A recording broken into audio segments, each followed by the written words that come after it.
Okay, good morning everyone. तो आज हम कवर करेंगे हीमोग्लोबिन। हम आज स्टार्ट करेंगे हीमोग्लोबिन और इसका स्ट्रक्चर समझने की कोशिश करेंगे, इसका फंक्शन समझने की कोशिश करेंगे। ठीक है, तो फर्स्ट ऑफ ऑल इसकी introduction. Here it says that haemoglobin is a conjugated protein. ठीक है, it is a conjugated protein. Conjugation किसके साथ होगी? इसका मतलब इसकी कॉन्जुगेशन होगी हीम के साथ में। ठीक है, it is a conjugated protein and it has a prosthetic group haem. ठीक है, इसीलिए बनता है haemoglobin. It is found in the RBCs. Okay, it carries oxygen from lungs to the tissues, ये सभी को पता है, and carbon dioxide from tissues to the lungs. और दूसरी चीज है कि जो इसका हीमोग्लोबिन का की वजह से ही आपके जो आरबीसीज है, आरबीसीज की आपके पास में जो कलर आपका शो करता है, आरबीसी रेड कलर शो करता है, that is due to this pigment haemoglobin. तो ह्यूमन बीइंग में अगर हम किसी पिगमेंट की बात करते हैं, that pigment is your haemoglobin. ठीक है, तो इसीलिए हम कह रहे हैं दो चीजें होगी इसकी, वन होगी हीम एंड अनदर वन होगी ग्लोबिन। एक बार हीमोग्लोबिन बन गया तो जब तक आरबीसीज आपके चल रहे हैं, आरबीसीज का लाइफ स्पैन कितना है? 120 डेज।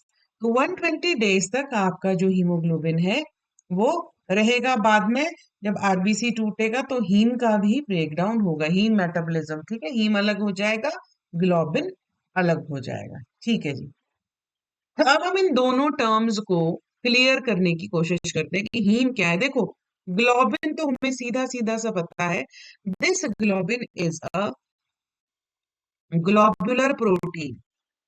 ठीक है, it is a globular protein. लेकिन जब हम हीम की बात कर रहे हैं, this haem, this is you know iron containing compound. ठीक है, आयरन कंटेनिंग कंपाउंड है, and that belongs to a particular class of compound जिसको हम बोलते हैं प्रोटो पोरफायरिन। मतलब इसमें एक पोरफायरिन रिंग होगी, है ना। हम इसको बोलते हैं प्रोटोपोरफायरिन। ठीक है, प्रोटोपोरफायरिन में क्या होगी? आपकी फोर, जिसको बोलते हैं हम टेट्रा पायरोल रिंग्स। अभी बताती हूँ कैसी होती है टेट्रा पायरोल रिंग्स। मतलब चार पायरोल रिंग्स होंगी, है ना। Tetra pyrrole rings which are together linked by methane bridge. Methane bridge इन चार पायरोल रिंग्स को आपस में जोड़े रखता है। ठीक है जी,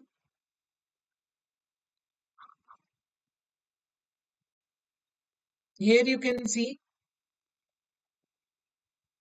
ठीक है, आपकी चार पायरोल रिंग्स हैं। ठीक, आप इनको देख सकते हो, एक ये वाली, है ना। हम इसको मार्क कर देते हैं, 1 2 3 4। ये आपकी चार पायरोल रिंग्स हैं। ठीक है, इन चार पायरोल रिंग्स में आपके जो कनेक्शन है वो आपका मीथेन ब्रिज के थ्रू है। So here you can see that the four protoporphyrin rings, they are composed of there are four protoporphyrin rings and together linked with the methane bridge। ठीक है, मीथेन ब्रिज। ठीक है, अब इस पूरी की पूरी इतनी रिंग को हम कहते हैं प्रोटोपोरफायरिन रिंग। आपको बनानी पड़ेगी ये पूरी की पूरी रिंग को हम कह रहे हैं प्रोटोपोरफायरिन रिंग, या इसको हम बोलते हैं टेट्रापायरोल रिंग। ठीक है, नाउ नाउ दी आयरन। अब इस प्रोटोपोरफायरिन रिंग के सेंटर में आपका आयरन होगा। ठीक है, आयरन होगा और वो आयरन इन 4 पायरोल रिंग्स की, ये देखो ये 4 पायरोल रिंग्स है, 1 2 3 4, ये 4 पायरोल रिंग्स है। और इसके साथ में आयरन आपका कोऑर्डिनेशन स्टेट 4 में प्रेजेंट होगा। आप ये कह सकते हो, है ना, या फिर स्टेट 4 छोड़ दो, आप ये कह दो दैट ये 4 नाइट्रोजन के साथ में आयरन आपका जुड़ा रहता है, ठीक है। So the iron is held in the centre of the pyrrole rings. Pyrrole rings के सेंटर में आयरन है, ठीक है। और ये नाइट्रोजन के साथ में आपका कोऑर्डिनेशन बॉन्ड बना रहा है। कौन से नाइट्रोजन के साथ में? जो पायरोल रिंग के साथ में आपके नाइट्रोजन थी, उनके साथ में आपका ये कोऑर्डिनेशन बॉन्ड बनाता है, ठीक है। ओके, अब टोटल टोटल अगर हम इसके बॉन्ड्स की बात करते हैं, this iron atom has 6 coordination bonds. It has 6 coordination bonds, 6 bond बनाता है, ठीक है। पूरा का पूरा स्ट्रक्चर हमें इसका मेंशन करना पड़ेगा। 4 बॉन्ड्स आपके बनते हैं आयरन और नाइट्रोजन के बीच में, ठीक है। 4 बॉन्ड्स आपके बनते हैं आयरन और नाइट्रोजन के बीच में, ठीक है। बाकी फिफ्थ बॉन्ड बन रहा है, ठीक है, 6 है ना। फिफ्थ बॉन्ड बन रहा है आपका nitrogen atom of histidine residue,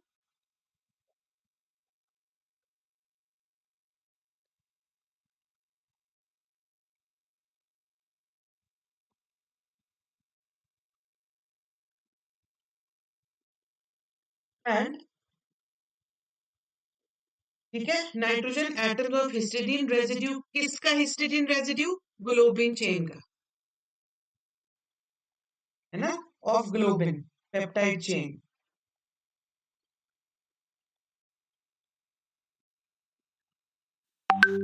ठीक है। And sixth bond is formed with oxygen. हमें पता है कि ये एक ऑक्सीजन कैरियर है ना। We know that this is oxygen carrier. आप देखो यहाँ पर, अगर हम इस पूरे पूरे हीमोग्लोबिन का स्ट्रक्चर देखें, तो 4 बॉन्ड्स तो हमें यहाँ दिख रहे हैं, है ना।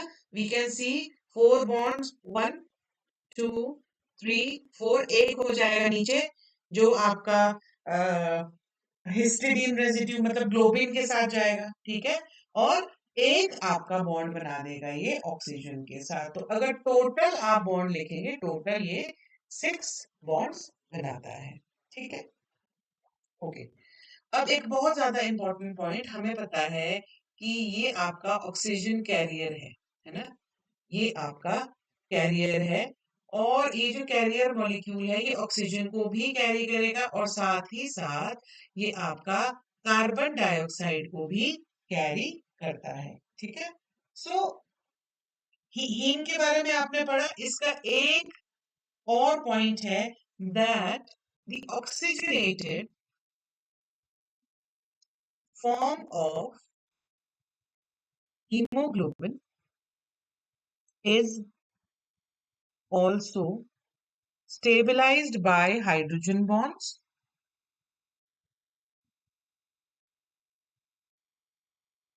also stabilized by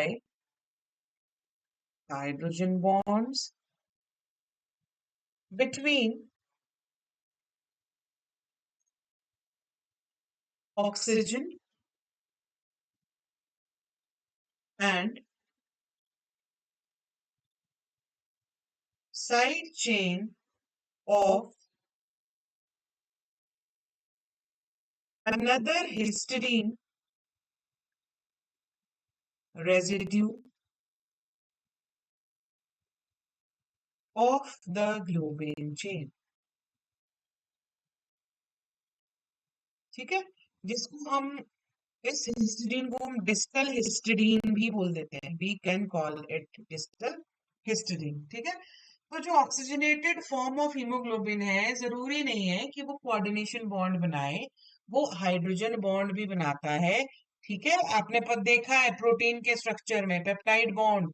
ठीक है, आपने देखा है प्रोटीन के स्ट्रक्चर में van der Waals forces, hydrogen bond. तो वही हाइड्रोजन बॉन्ड ये किसके साथ बना देगा? ग्लोबिन के हिस्टिडीन रेजिड्यू के साथ। तो ग्लोबिन को हम क्या बोल रहे हैं? Globin is a protein. ठीक है, अब हम इन डिटेल कोशिश करते हैं समझने की ग्लोबिन। ठीक है, ग्लोबिन। सो अगर हम ग्लोबिन मॉलिक्यूल की बात करते हैं, इसके पास 4 पॉलीपेप्टाइड चेन्स हैं।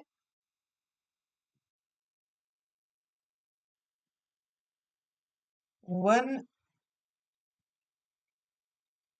4 पॉलीपेप्टाइड चेन है इसके पास। ठीक है, दो आएगी आपकी अल्फा और दो आएगी आपकी बीटा। दो अल्फा है और दो आपकी बीटा है।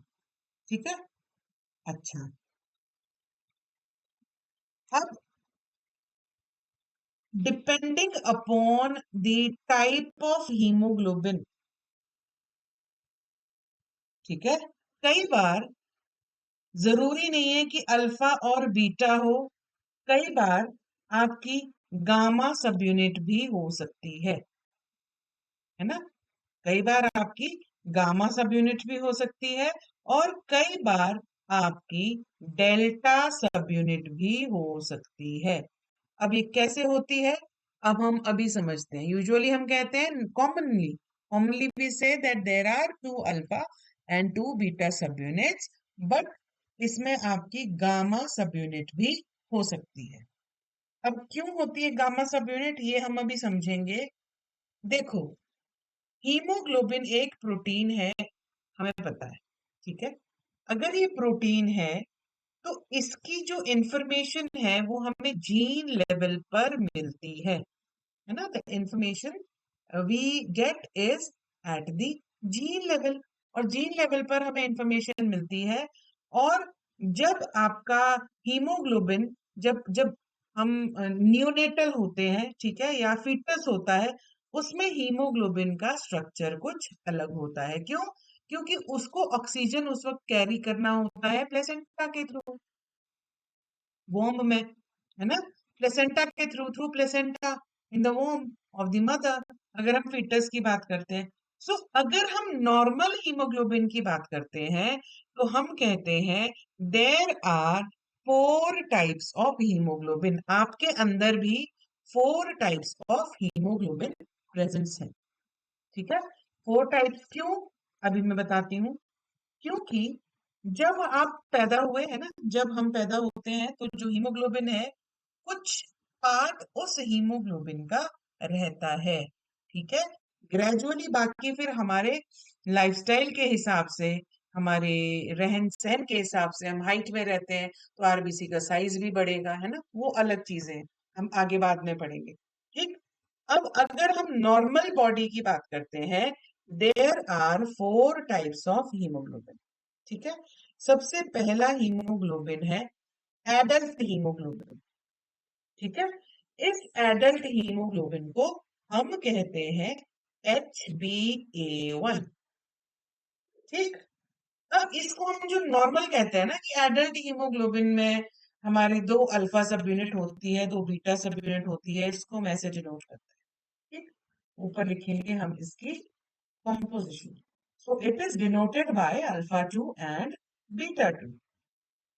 अब एक होता है minor adult haemoglobin. Minor adult haemoglobin, ठीक है, इसको हम डिनोट करेंगे HbA2। ठीक, इस माइनर एडल्ट हीमोग्लोबिन में जो सब यूनिट्स आपकी आएगी वो आ जाएगी अल्फा 2 एंड डेल्टा 2। आपने एक चीज समझने की कोशिश करनी कि ये सब यूनिट जो आ रही है ना डेल्टा, इसमें सिर्फ अमाइनो एसिड के सीक्वेंस में फर्क है, इसमें अमाइनो एसिड दूसरे प्रेजेंट होंगे। ठीक है, then your third is foetal haemoglobin. एक एम्ब्रियोनिक हीमोग्लोबिन भी होता है जो एम्ब्रियो में होता है। ठीक, next is your foetal haemoglobin. तो जो फीटल हीमोग्लोबिन है इसको हम कहते हैं HbF। This is alpha 2 and gamma 2। इसमें आप देख रहे हो अल्फा 2 एंड गामा 2। तो फीटल हीमोग्लोबिन के आसपास की जो सब यूनिट्स होती है, एक सब यूनिट इसमें गामा की आ जाती है, ठीक है। That is your embryonic haemoglobin, ठीक। वो भी कई बार हम कई बुक्स में वो अलग से दिया रहता है। Next is your glycosylated haemoglobin HbA1c। इसको हम बोलते हैं ग्लाइकोसाइलेटेड हीमोग्लोबिन, ठीक है। इसमें क्या है, एडल्ट हीमोग्लोबिन है, लेकिन इसके साथ ग्लूकोज की सब यूनिट है, ठीक है। ये ग्लाइकोसाइलेटेड हीमोग्लोबिन क्या होता है कि आरबीसीज में, देखो, आपने पूरा कार्बोहाइड्रेट मेटाबॉलिज्म पढ़ा। उस कार्बोहाइड्रेट मेटाबॉलिज्म में आपने ये देखा कि जो ग्लूकोज था वो सेल के अंदर जाता था जब ब्लड के थ्रू जाता था, है ना। तो जब ब्लड के थ्रू वो जा रहा है तो कुछ ग्लूकोज आपके आरबीसीज के साथ नॉन एंजाइमेटिकली बाइंड कर जाता है, और तब तक बाइंड करता है जब तक आपका आरबीसी जिंदा है। जब तक आपका आरबीसी जिंदा है 120 दिन तक वो बाइंड करके रहेगा। जब आरबीसी टूटेगा इट इज नॉट रिवर्सिबल, है ना।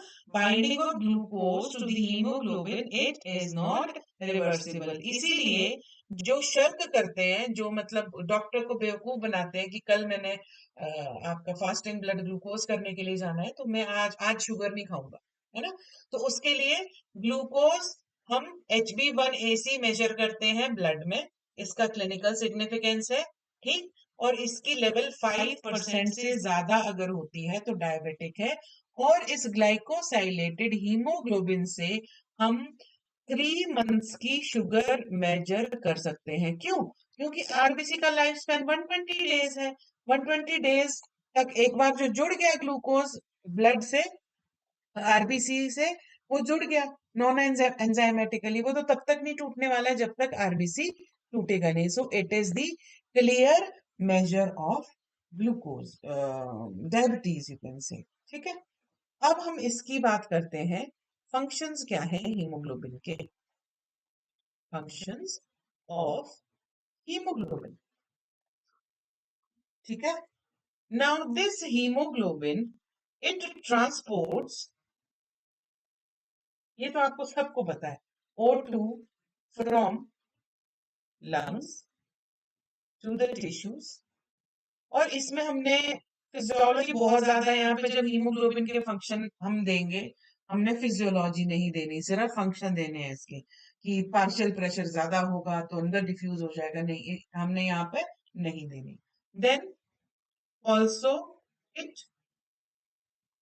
transports the CO2 and H positive ions from the tissues to the lungs and kidney, ठीक है। आपको नहीं पता होगा, एक अभी तक आपने नहीं सुना होगा, ठीक है, कि आपकी बॉडी में एसिड बेस बैलेंस का होना बहुत ज्यादा जरूरी है, ठीक है। इसीलिए हम हीमोग्लोबिन को कहते हैं it acts as intracellular buffer. ये आपका बफर, बफरिंग कैपेसिटी इसकी होती है। एक मिनट में कोई चार्जर प्लग इन करने लो,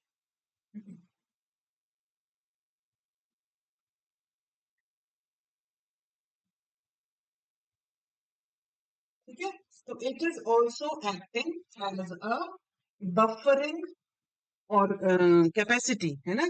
इट, ये बफर का काम करता है, ये आपकी बॉडी का एसिड बेस बैलेंस मेंटेन करता है, ओके।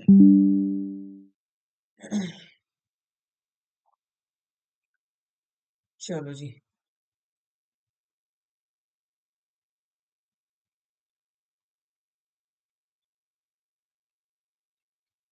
हाँ, दो चीजें हैं, उनको आज आप समझ लो। मैकेनिज्म हम कल पढ़ेंगे, है ना। आज आपकी क्लास का टाइम होने वाला है। तो देखो, हीमोग्लोबिन के साथ जब ऑक्सीजन बाइंड रहती है, उसको हम कहते हैं ऑक्सीजनेटेड फॉर्म। और हीमोग्लोबिन के साथ जब ऑक्सीजन नहीं रहती है, उसको हम कहते हैं डीऑक्सीजनेटेड फॉर्म। ठीक है। अच्छा, अब देखो, एक फिनोमिना होता है, ठीक है, प्रोटीन्स में या फिर एंजाइम्स में, जिस फिनोमिना को हम बोलते हैं कोऑपरेटिविटी फिनोमिना। ठीक। कोऑपरेटिविटी से आप ऐसे समझो कि एक दूसरे को कोऑपरेट करना। वो कोऑपरेटिविटी फिनोमिना क्या है? लेट्स से अभी जो आपका हीमोग्लोबिन है, 4 सब यूनिट कह रहे हैं ना, हम इसको ऐसे डिनोट करते हैं। हम इसकी 4 सब यूनिट्स की बात कर रहे हैं, हम इसको एक स्क्वायर से डिनोट करते हैं। ठीक है। अभी ये जो हीमोग्लोबिन की फॉर्म है, ये टेंस फॉर्म है। ठीक है। फिर क्या होगा? इसके पास देखो 4 बाइंडिंग साइट्स है ना। इसके पास 4 बाइंडिंग साइट्स है। अब इसके पास यहां पर आया ऑक्सीजन। ठीक है, एक ऑक्सीजन आया और एक बाइंडिंग साइट पर ऑक्सीजन ने बाइंड कर दिया इधर। ठीक है। अभी ये टेंस फॉर्म में था। जैसे ही ऑक्सीजन आया, इसकी जो फॉर्म हो गई वो धीरे धीरे रिलैक्स्ड होने लगी। ठीक है। धीरे धीरे रिलैक्स्ड होने लगी। वो रिलैक्स क्यों होने लगी? क्योंकि एक फिनोमिना है कोऑपरेटिविटी फिनोमिना। वो कोऑपरेटिविटी फिनोमिना क्या कहता है? That binding of one oxygen to the subunits of hemoglobin facilitates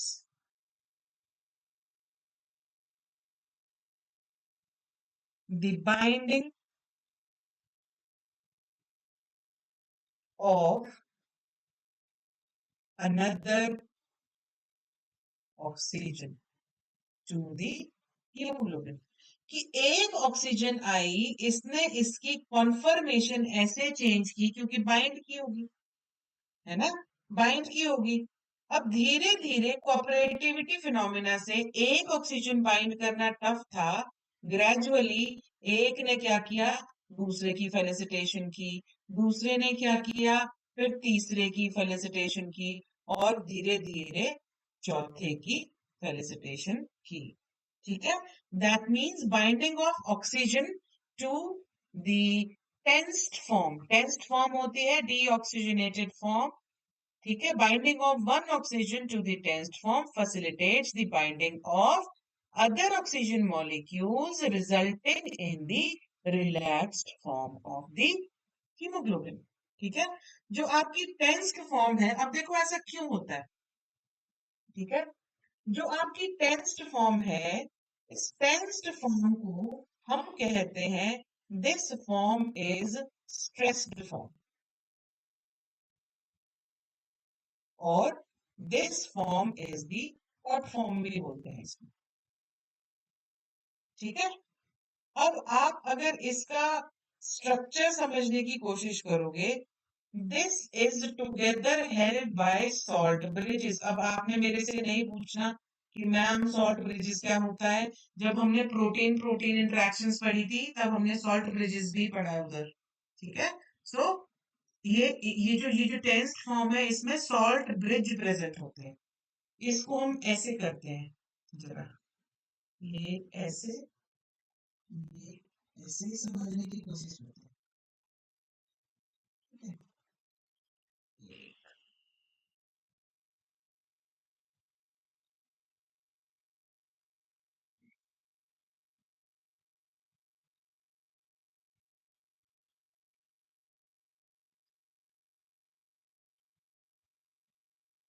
ठीक है।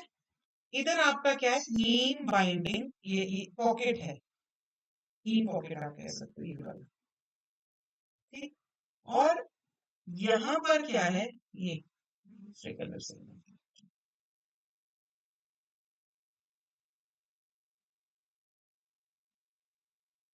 ये this is your salt bridge, है ना।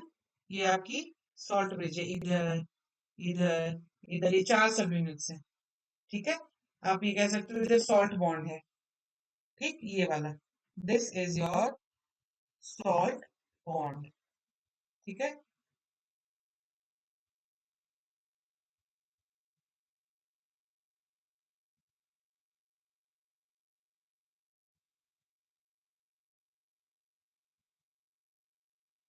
This is your salt bond, ये वाला, है ना, ये आपका है सॉल्ट बॉन्ड। ठीक है, अब इसमें क्या हुआ कि यही वाला सॉल्ट बॉन्ड आपका टूट जाएगा। जैसे ही एक ऑक्सीजन बाइंड होगा, ये सॉल्ट बॉन्ड आपका टूट जाएगा, यहीं पे बता देते हैं, ये ब्रेक हो गया। ठीक है, एंड आफ्टर दैट दिस सब unit changes in relaxed form.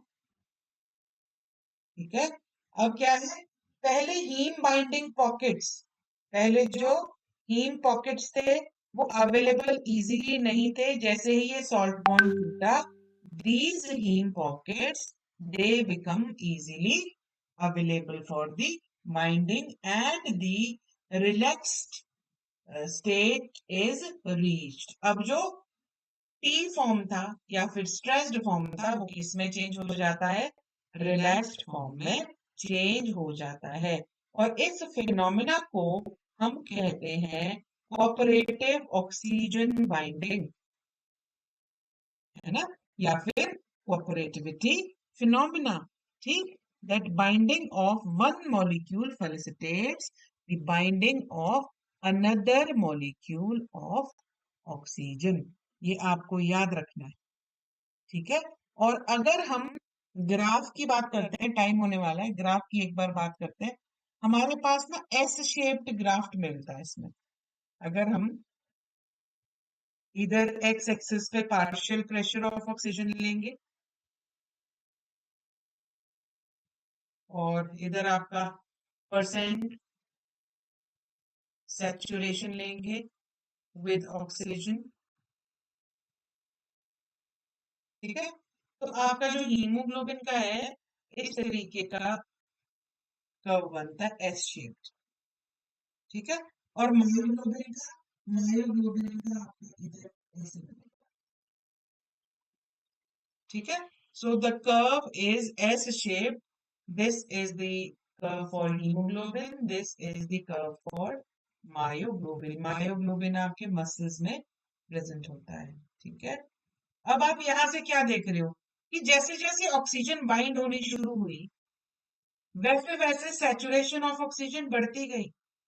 इसका मतलब क्या है, that binding of one molecule to the oxygen facilitates the binding of another molecule।